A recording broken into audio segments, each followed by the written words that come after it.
Welcome to Success in Medicine. I'm Dr. Samir Desai. In our last episode of the Success in Medicine podcast, I had a chance to talk with Showly Nicholson. Showly recently received some great news.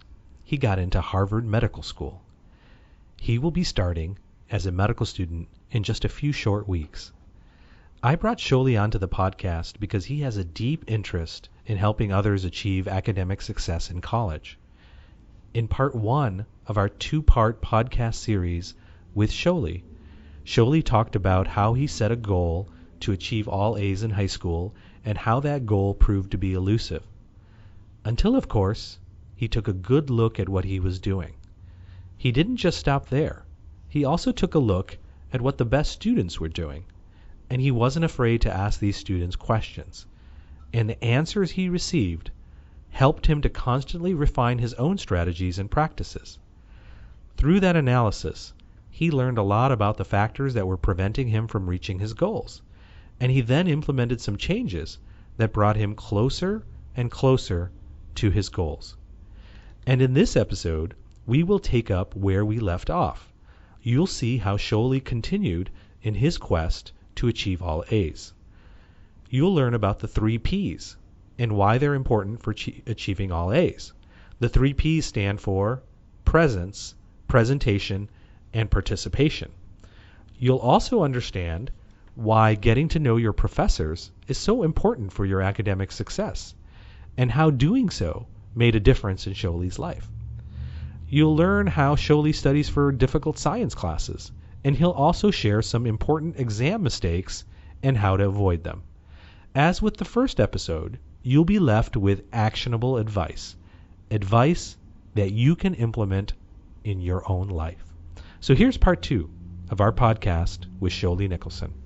And then there are other things as well that you can do to earn better grades, and these are things that you can do in class, and these are also, I think, things that people don't appreciate as much, and you call these the 3 P's. So can you tell us what the 3 P's are? Yes. So the 3 P's to an easy A in class. The emphasis, I use 3 P's because there are 3 P words that are really important to this, but the emphasis actually isn't on the 3 P's or on the easy A component. The emphasis really goes on the in-class component. We talk a lot about study strategies and time management and planning to really give us the best chance of scoring a high GPA, but there are also things that we can do in class. So for the 60 minutes that we're in lecture, or the 55 minutes or an hour and a half, that also contribute to our having a strong, scoring well in a class. And what those 3 P's are, the first one is presence. So frankly, I'm going to say in college in particular, if you're a student that shows up to all your classes, you are already winning half the battle. And students will find that, a lot of students might be pre-med, but have interest elsewhere, and eventually their attendance starts to falter to their classes. Or other times, the semester would get very difficult, and you become busy and stressed, and classes, that lecture takes less of a priority.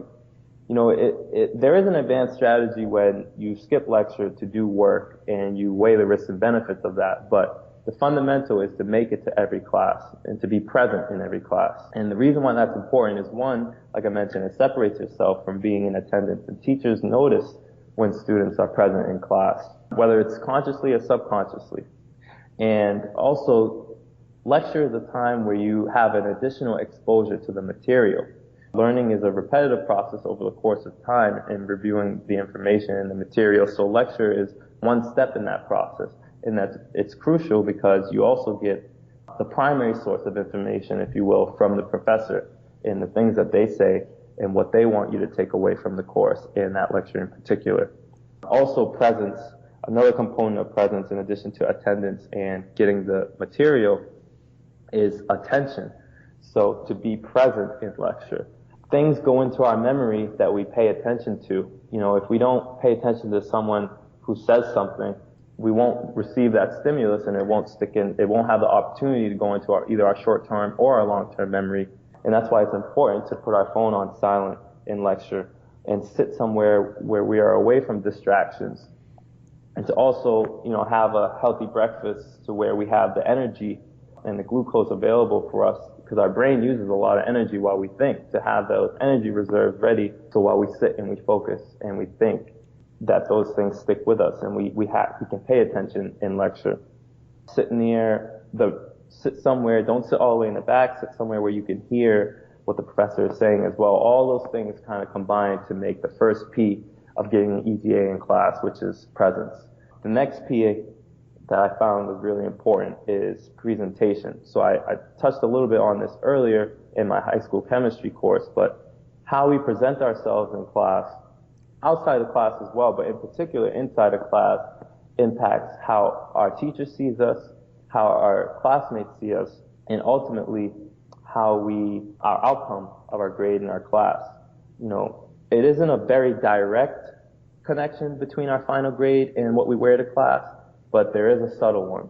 And for me, it was really important to make sure I didn't go to class in a wrinkled t-shirt and pajama pants. Sometimes my shirt was wrinkled, I wasn't great at ironing and staying on top of my dry cleaning, but I tried my best to make sure I actually stuck to the dress code in high school. The dress code, we had to wear a shirt and tie.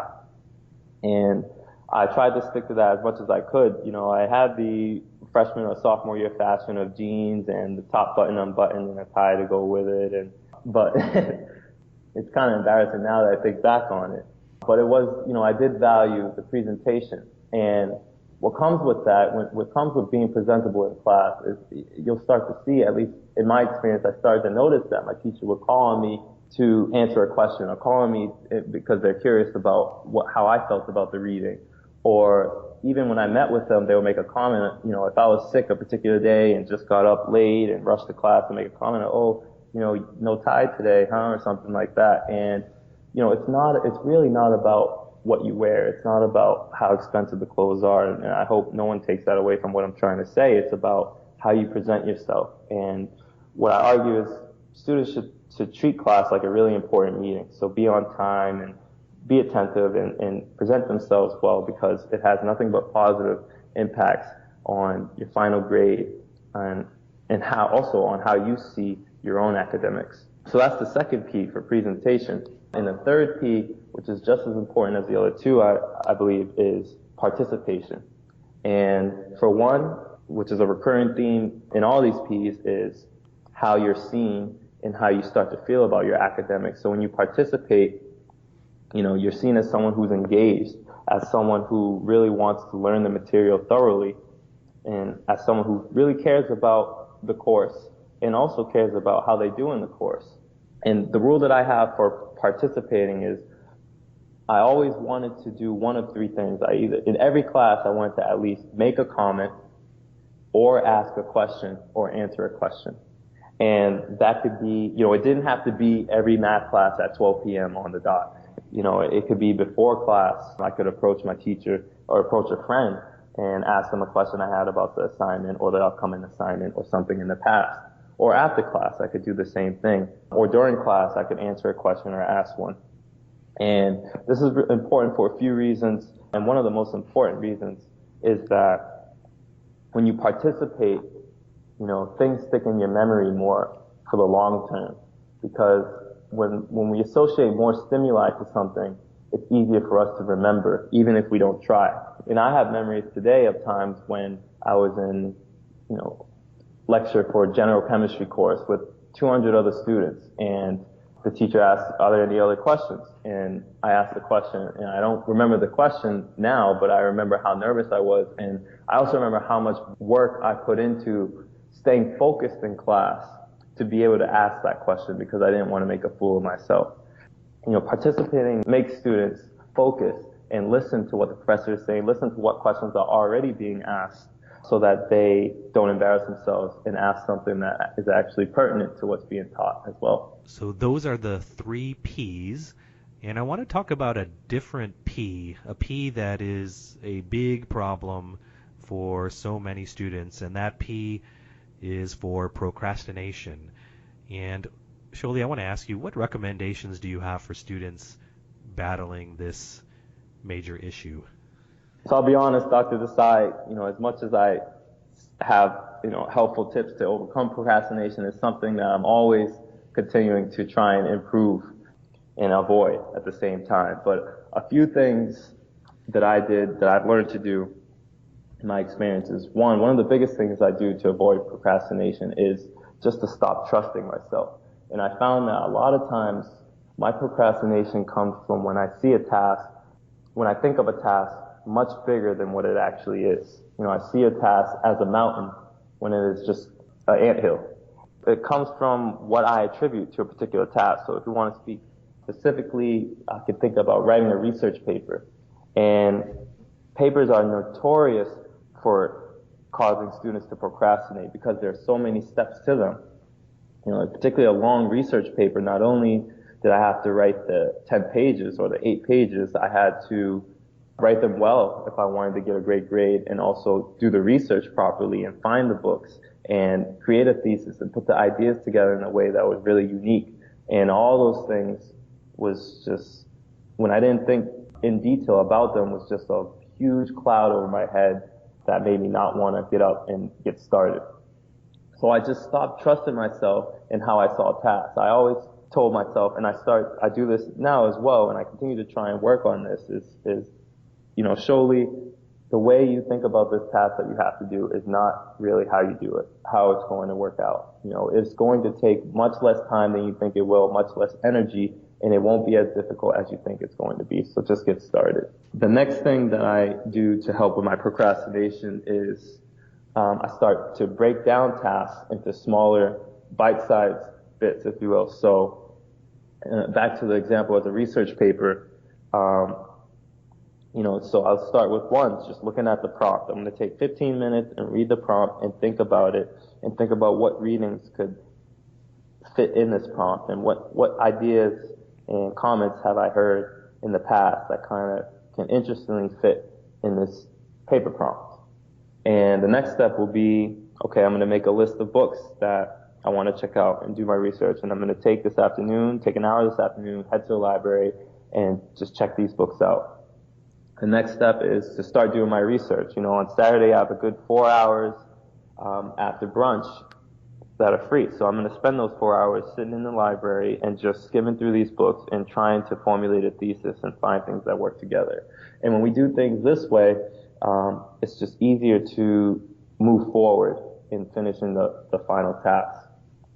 But the downside is that you have to start in advance. Another thing that's pretty helpful, a friend of mine does, is something called the Pomodoro technique.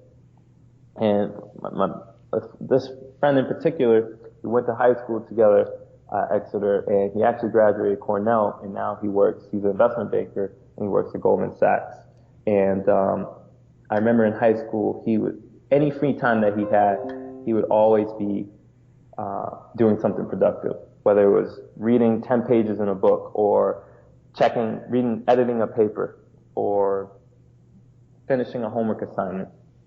For me, I like to work in big time blocks, so that I can relax and take my time on things. But he was very efficient, and that's what the Pomodoro technique is essentially, is using short time blocks. So using 20-minute time blocks and saying, I'm just going to not think about it. I'm just going to focus and work for 20 minutes. And after those 20 minutes, I'm going to take a 5-minute break.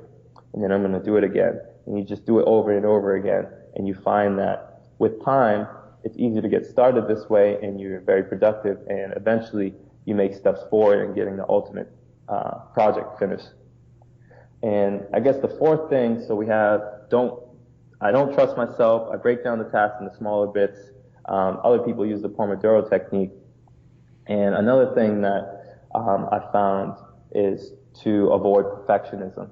And for me, especially when I really wanted to get straight A's, I found that me wanting to do something perfectly stopped me from getting started, or made me waste a lot of time while I was doing that task. So I eventually learned and taught myself that it's better to do something that isn't perfect and edit it retrospectively, or accept that it won't be perfect and to get it finished, than to try and do it perfectly and not get it done at all. Earlier you talked about the people at Harvard and how wonderful so many of these people were. I want to talk a bit about your professors. And you really made it a point to get to know your professors. Why did you feel that this was important, and how did you go about establishing those relationships? So when it comes to my meeting with my professors, I think, this is one of the most invaluable things I took away from my undergraduate experience. And I think there are two things in particular that come from meeting my professors.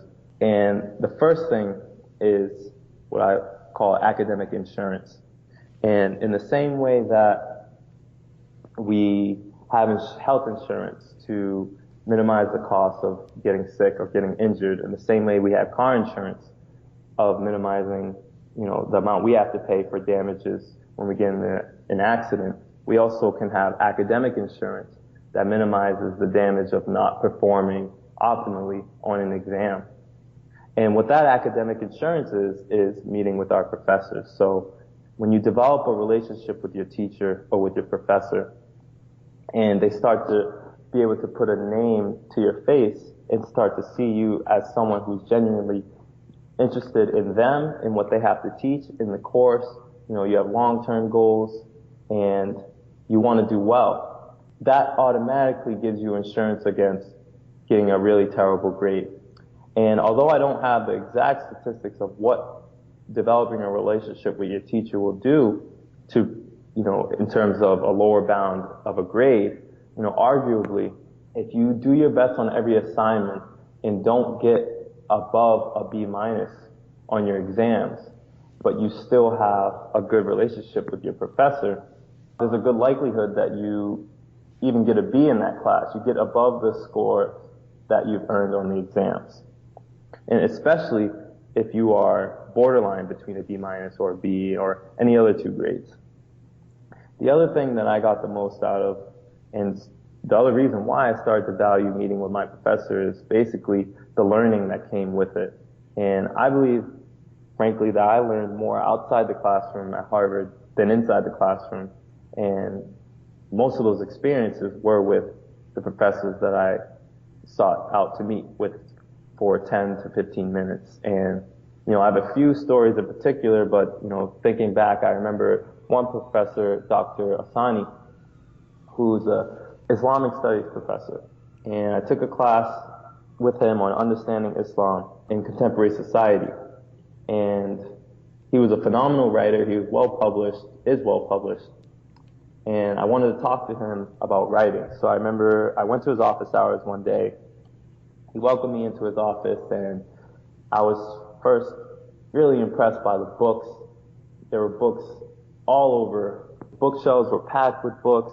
There were stacks of books. And what I noticed about these books was that they were all worn. So, these weren't fresh books that he had just bought from Barnes and Nobles or that he was gifted and just sat on his bookshelf. That he had actually gone through every single one of these books and studied them or did research in them. And, the corners were crumpled. There were Post-it notes on them, highlighted, pen marks, ink marks, and rips. And so these books were worn. And he was very, very well read. And this is my first exposure to the amount of reading that other people do, and these professors in particular. And so I asked him, Dr. Hassani, I have a lot of trouble with writing. I want to improve my writing. I want to get better at writing. Do you have any advice? And I still remember the first thing he said to me. He said that, writing is treacherous. And that moment I'll never forget, because this is someone who had a lifetime of experience writing and had many more years to go, and one of the top writers in his field, and had read so many books and written so many publications, but it was still treacherous to him. It was comforting for me to know that the difficulty I was having writing, and other students might have writing, is just part of the process. And it's okay for writing to be difficult, and you have to keep going with it, as Professor Asani did. Professor Jafo, he taught various classes in African American studies. And I took a class with him on Spike Lee films and Scorsese films, in another class about the African American diaspora. And this professor knew so much about a variety of different subjects, from linguistics to literature to history and culture, and any question I had asked or someone would ask in class, he would have a really in-depth thesis answer to. And I remember asking him one time, Professor Jafel, you clearly know so much about a variety of different things. Is there anything you don't know about? And he said physics. So, that was humbling to see that someone that was so educated could still admit and know what they didn't know. Professor Lee, I took a class on Chinese stories. I was an East Asian Studies major, so I took a lot of humanities courses in addition to pre-med classes, and Professor Lee was my professor for Chinese stories. And I remember meeting with him, and like Professor Asani, his room was filled with books, and I asked him, what draws you to reading? How did you get started in reading, and why is it so important to you? Professor Lee said that reading is my way of living an infinite number of lives. And as I read the stories of other people and the stories that other people have written, I live vicariously through them, and I experience their experiences, and I learn from those experiences. So those are just a few examples of things that, I was really fortunate to learn with meeting with my professors. And that's why I think it's so important for academic insurance and just learning in general. Well, what I find remarkable, Showly, about the conversations that you had with your Harvard professors is, I'm sure you had times where you asked your organic chemistry professor about some particularly difficult organic chemistry topic, but it was more than just that. It was some important life lessons that you took, and your professors were wonderful to be so revealing to you about their own experiences, right? Yes. And I want to shift gears a bit and talk about difficult courses, because pre-medical students on the path to becoming doctors will at some point find themselves in a very difficult course. Often it's a difficult science course. Maybe it's organic chemistry or biochemistry or something else. And on your website, you describe how to study effectively for what you call incredibly difficult science classes. I wonder if you can tell us more about the process that you describe. Sure. I would love to. I would love to share what I've learned from other students and what has worked for me. So I had one experience my junior year of college, junior fall. This is a semester. I knew I wanted to challenge myself. Yes, I wanted to get straight A's, but was I cut out for medicine? Do I have the skills? Am I going to be able to succeed in medical school and the rigors of, the science classes that we're going to take then? So I wanted to challenge myself. In that fall semester, I took organic chemistry, and human physiology and anatomy is only offered in the fall. So I could either push it off to my senior year, not take it at all, or take it that year. And I really wanted to take that because I felt it was important for the MCAT, and also it's really interesting and important information to learn. So I just decided that I would take both these courses at the same time and almost treat it like medical school and see what I could do. So I did a lot of research on the best way to study for this semester in particular. And what I came up with, and it actually ended up really working out well because I got an A- in both those classes, was what's called the repetition method. And the foundation of the repetition method, this is a method you want to use for your most difficult science classes. The foundation is that our minds learn things very well, and things stick in our minds through repetition. If figuratively, we could see our brain as a muscle, and the more we exercise that muscle, the more we repeat a particular movement, that movement sticks into our muscle memory, and we don't have to think about it, and it comes naturally. That movement comes naturally. And same with thinking, the more we think about a concept and work through a concept, whether it's resonance or, molecular orbital theory or something like that, the more we go through it and go over it and review it and work through it, it starts to stick in our memory and it starts to become intuitive for us. And I made the most of this principle to study effectively. I guess another example of how our minds work through repetition is when our friends or colleagues or family members or even ourselves, when we can repeat quotes from a movie or a TV show without even thinking about it, without trying to remember them. I remember when I was doing research that a lot of my colleagues would watch, the top shows that were popular at the time, and they would always have the quotes down and say them exactly like the characters would say them in the show. And that's from just hearing these quotes, watching the shows many times, being entertained by the show, and then just what they see sticks into their minds and they can repeat it. So I wanted to replicate this with my studies. I wanted to learn my studies and see things so many times that I could repeat it intuitively and with minimal effort. And so the repetition method is basically a 4-pass method to repeatedly see the most important material for a class to the point where we can learn it in our long-term memory and recall it easily. So the first step of the repetition method is to study the material before class. So skim over the lecture slides and try and understand the concepts that are represented in those slides for a lecture. Skim the course readings, and if you have time, read them thoroughly or read the components that are really giving you trouble that you don't understand. If there are lecture notes, look over those. Basically, think about the material and process it before a lecture. And then the second step, or the second pass of the repetition method, is to attend lecture. And again, we have the 3 P's, and one of the P's is presence, and participation is another one. So, make sure you're focused in lecture, make sure you're listening. That way, this is your second exposure to the material. And, just from these 2 steps alone, you have seen the material 2 times more than many of your other classmates would have, the ones that didn't attend lecture, because they surely didn't review the lecture material before skipping lecture as well. And then the third pass of the repetition method is to watch the lecture video again if you have access to it, or listen to the recording of lecture, or if you don't have those things, make sure you record lecture yourself and listen to it, or look at the slides that have been annotated by your professor. Get the lecture material any way that you can and go through it thoroughly and take notes on the most important parts of it. So these notes are what I call core notes. And basically it's the core material that will be tested. And so everything you write in your notes, you want to make sure it fits all 3 criteria, which is 1, it's going to be tested, 2, you didn't know it, and 3, it's not something you can figure out intuitively. So everything that fits those 3 criteria, you want to write down in your notebook. And by the time you do that for every lecture, you've seen the material 3 times or so.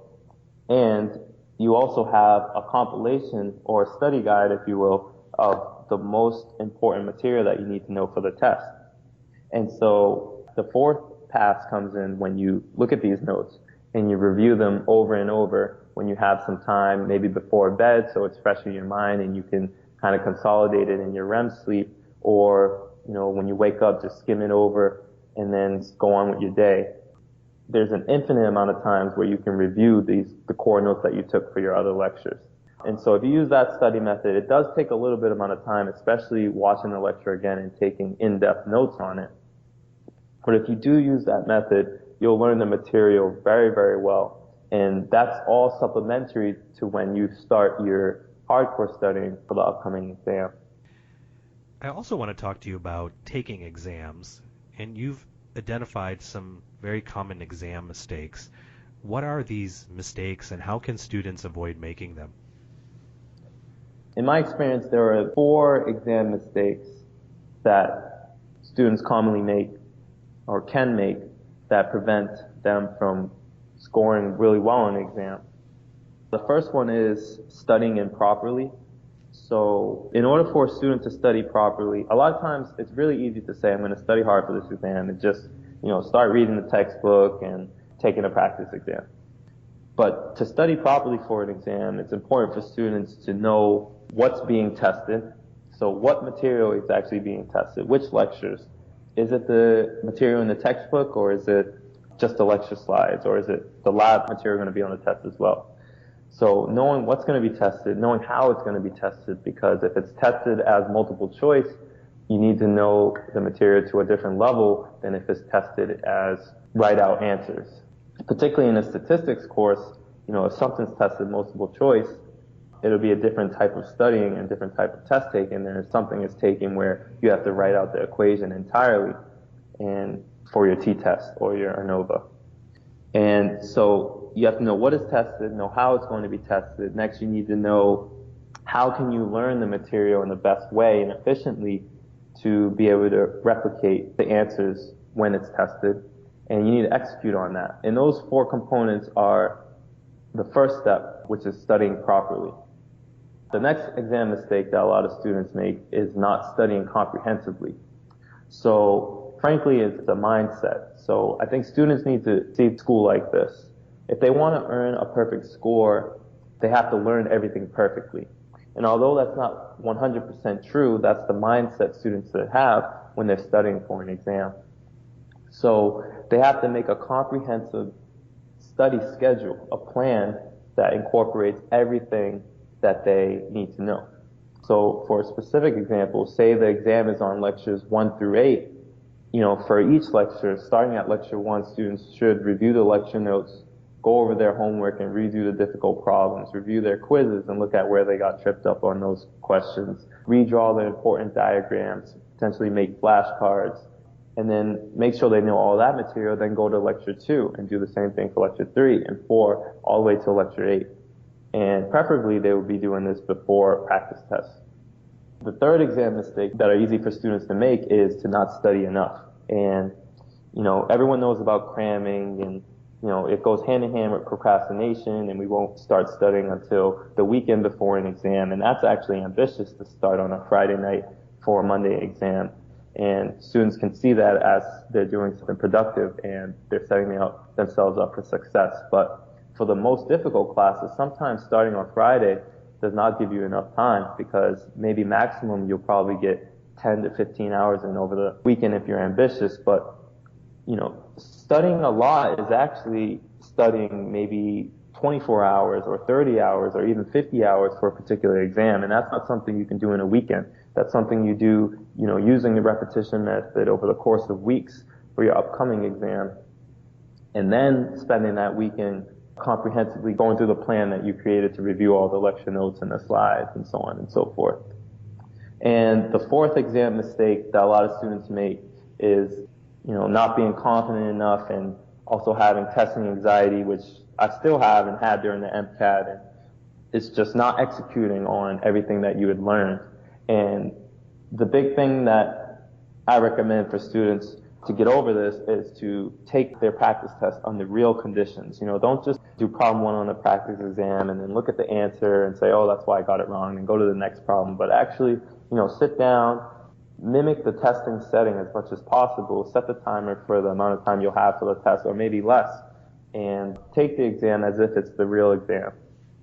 And then go over the answers thoroughly, make sure you understand what you got wrong and why you got those wrong, and also review what you got right as well to reinforce those positive principles and the things that you did get correct. A way to be more confident before taking the exam is just, frankly, to know your stuff, to put the hours in, to execute on this comprehensive study plan that you had put in, and also to make sure you know that you're studying properly and efficiently. Finally, another thing that I do frequently and that other students can do is to meditate, and to learn how to meditate and add that to their study routine as well.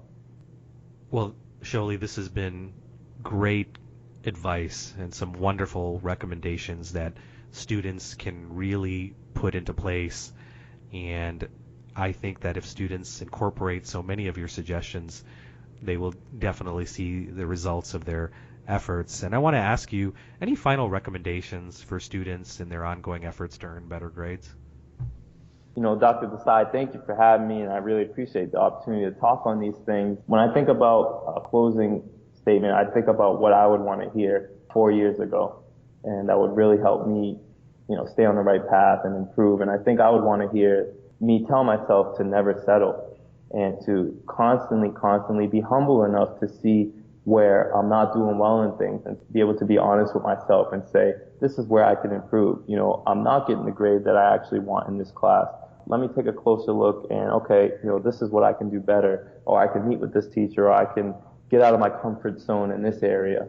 And I think had I heard that earlier from myself, it would have made continuing to strive for straight A's an easier process, because I would have known I was on the right path. Well, Showly, thank you again for joining us today. on this episode of the Success in Medicine podcast. I would love to have you join us again in the future. I would love to be here as well, Dr. Desai. Thank you so much for giving me the opportunity to talk about my shortcomings and what I learned from them. This brings to an end our two-part podcast series with Showly Nicholson. We wish Showly all the best as he starts medical school at Harvard. We do encourage you to visit his website, ambitiousstudent.com, where you will find more tips and strategies for academic success. As always, don't forget to visit our website, thesuccessfulmatch.com, for more detailed advice and strategies to help you overcome the challenges on your journey to being a doctor. Until next time, I'm Dr. Samir Desai.